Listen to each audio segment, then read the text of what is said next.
Dewan Hakim yang terhormat. Dewan Hakim yang terhormat. Dewan Hakim yang terhormat. Sebelumnya, izinkan saya meralat ucapan jaksa. Ini bukan pembelaan.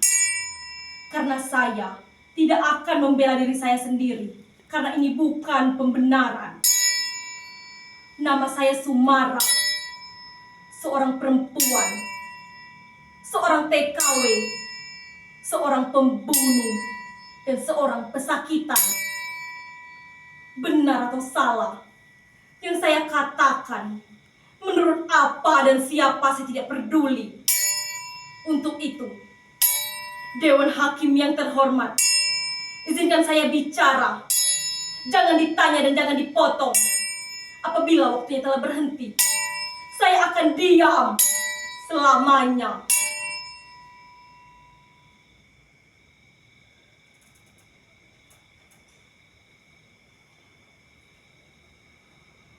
Nama saya Sumara.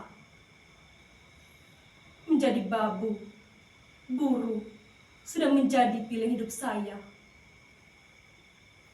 Bertahun-tahun, saya menjilati kaki orang, merangkak, dan hidup di bawah kaki orang. Bertahun-tahun pula, saya tutup mulut saya lipat lidah saya, agar tidak bicara. Karena bicara berarti bencana bagi perut saya, bagi perut Simbo, dan bencana pula bagi para majikan itu.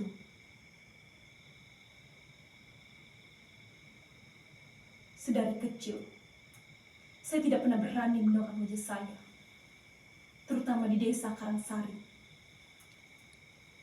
Orang-orang Karangsari selalu pandai membuat saya gugup dengan bisikan-bisikan dan tatapan-tatapan tajam mereka. Kegugupan itu bermula di suatu kelas di bangku madrasah saya.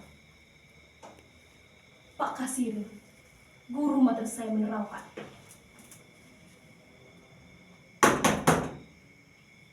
tolong didengarkan dan diperhatikan. Ini penting dan harus diingat betul.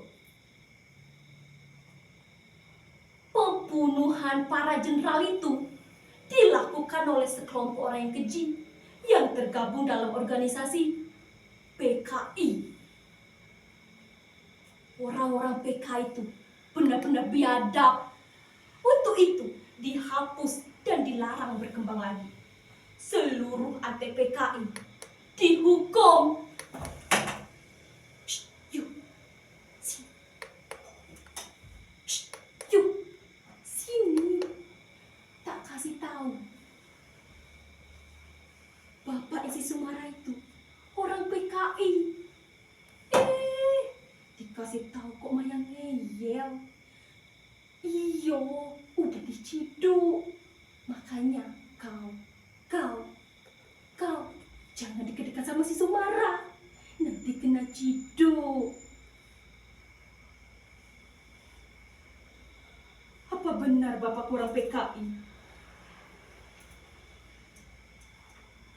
Siapa yang bilang Bapak kurang PKI? Suliman, bukan PKI.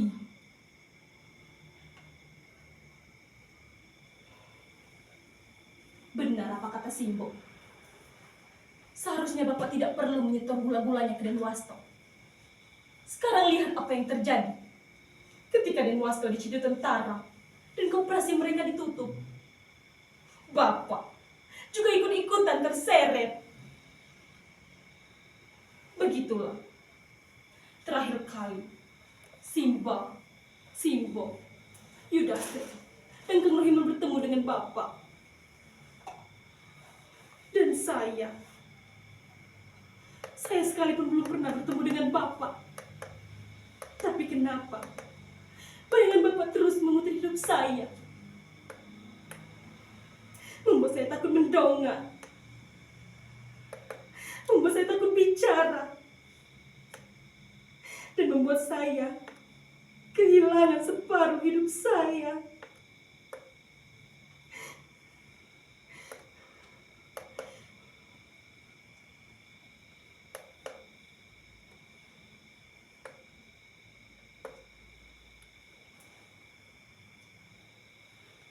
3 ijazah yang saya punya dengan nilai yang cukup bagus. Bahkan nilai NIM SMA saya paling bagus dibanding teman-teman saya. Saya sangat bangga dengan diri saya. Tapi kebanggaan itu runtuh ketika saya terdepak dari pintu ke pintu mencari pekerjaan, terjenggahnya karena bayangan Bapak yang terus menguntit hidup saya.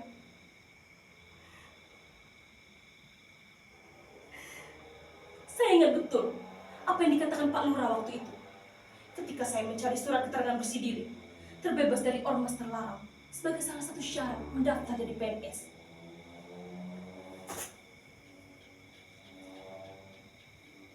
Waduh, Dondo, kamu betul toh pengen jadi PNS? Kamu toh paham betul permasalahan ini. Sopo bapakmu? Saya selaku lurah di sini, saya betul-betul tidak berani mengeluarkan surat yang kau butuhkan. Gondolku iki jadi taruhannya. Allah bapak, di mana engkau? Aku ingin engkau ada di sini dan bungkam mulut orang-orang itu.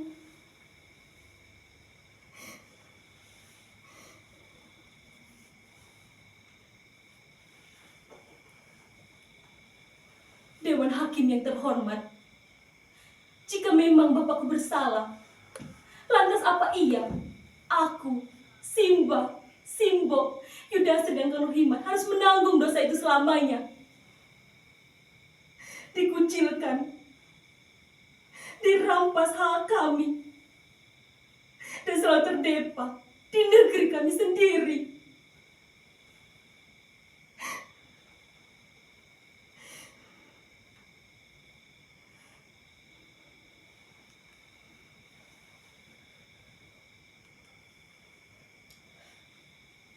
Suatu ketika, saya bekerja pada juragan beras bernama Bu Juwarti.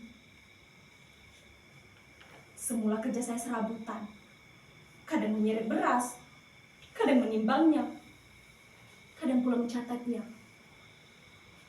Tapi lama-lama Bu Juwarti tahu kalau saya dapat membukukan semua jual beli beras dengan baik. Akhirnya saya mendapatkan pekerjaan itu.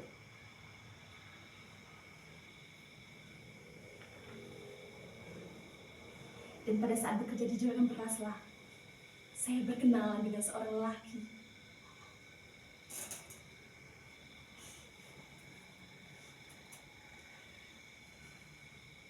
Namanya Mas Edi. Seorang tentara.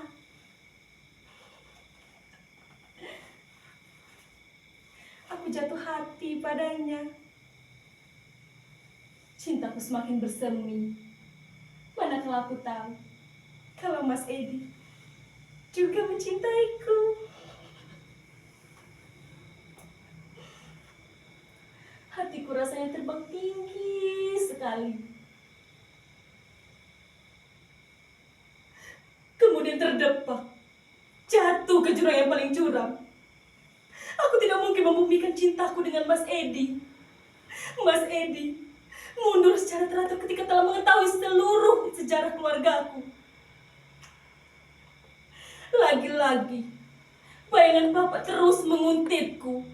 Aku rasa ingin pergi jauh, pergi ke tempat di mana bayangan Bapak tidak bisa lagi menguntitku.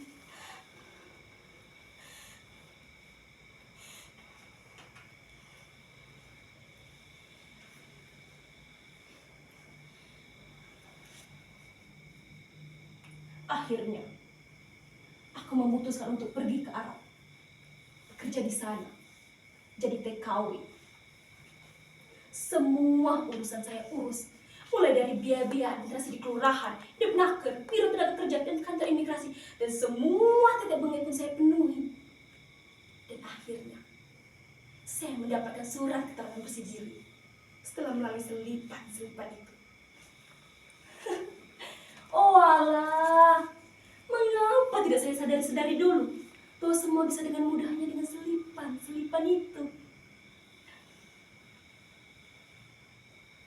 inilah saya, Sumara binti Suliman, jadi TKW, lulusan SMA dengan predikat NEM tertinggi, jadi babu negeri orang. Kosinus, tangen, diferensial, jadi mesin cuci. Archimedes, jadi teori menyetrika baju. Dikotil, monokotil, jadi irama kain pel. Dari pidato, jadi omelan para majikan. Dan 13 pulau, dari Sabang sampai Merauke, yang katanya adil, luhur, makmur, gemari Palu Jinawi, lenyap, jadi wajan penggorengan.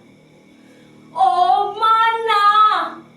Mana harum melati biji besi tanah emas, mana? Mana kata Pak Kasirin, guru mata saya tentang pribadi bangsa Indonesia yang adil, luhur, ramah tamah, gotong royong, kekeluargaan, mana? Semua hanya bisa saya dapatkan dengan uang. Di negeri saya sendiri, saya hanya menjadi rakyat selipan. Tidak boleh menyembul di tengah keramaian. Di negeri orang, saya hanguskan segala cinta saya. Saya hanguskan segala masa remaja saya. Saya pikir saya bisa bermain tambah posa dari ulet menjadi kupu-kupu yang indah.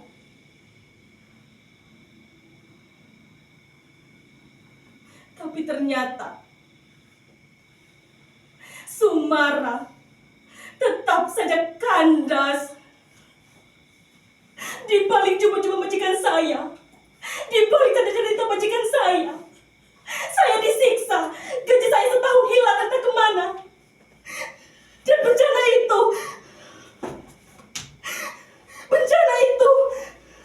saya diperkosa.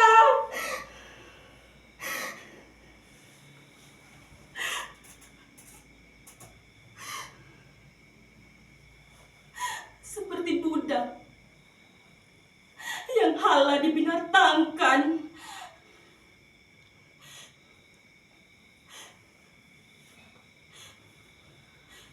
Bertahun-tahun saya hanya menjadi rakyat selipan.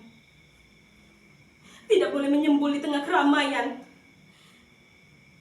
Sekarang di negeri orang, apakah saya harus juga dimelatahkan? Tidak. Kesadaran itu muncul secara tiba-tiba. Saya harus mendongakkan kepala saya, meludahi muka-muka orang yang menimpa tangan saya, mengangkat tangan saya, dan meraih pisau yang tajam. Kemudian saya masukkan mata pisau ke jantung hatinya.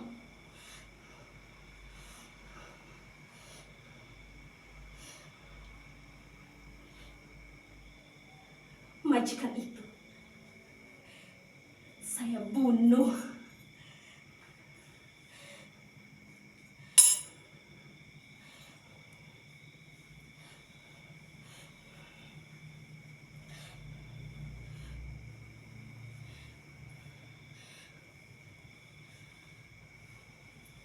Dewan Hakim yang terhormat, inilah saya.